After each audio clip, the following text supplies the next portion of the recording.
Paranoia is an increased awareness of the nature of the world. Eventually that leads to an awareness that the world is configured not just politically, but somehow metaphysically, that there are metaphysical forces of darkness involved in the shaping of our world. What I would say is that the dangers of looking at the way in which our world seems to be ruled by metaphysical principles can lead to, obviously, a feeling of despair and of helplessness, and that evil reigns supreme, so to speak. The idea that this is Satan's realm is a religious and a Christian idea. It's one thing if it's nested in a Christian faith in God. It's quite another if we arrive at it from a secular perspective, where all we can see is evidence of organized evil, and we begin to see that organized evil even bleeds off into the psychic realm. And I think that central to this deception is that we confuse and conflate the psychic realms with the spiritual.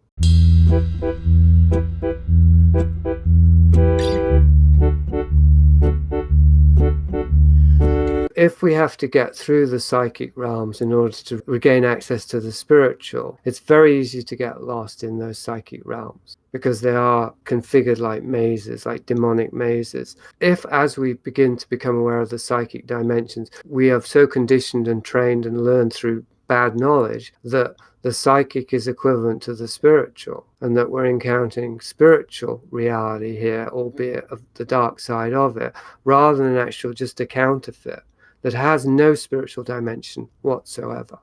It's a trick. And if we don't see that, then rather than just going through it, we will begin to explore it because it has these lures. It's kind of like the Bardo realms in the Tibetan Book of Dead that we have to watch out for when we die. They lure us. And I think central to how they lure us is that they give us enough knowledge to think that we need more knowledge in order to deal with what we are finding out.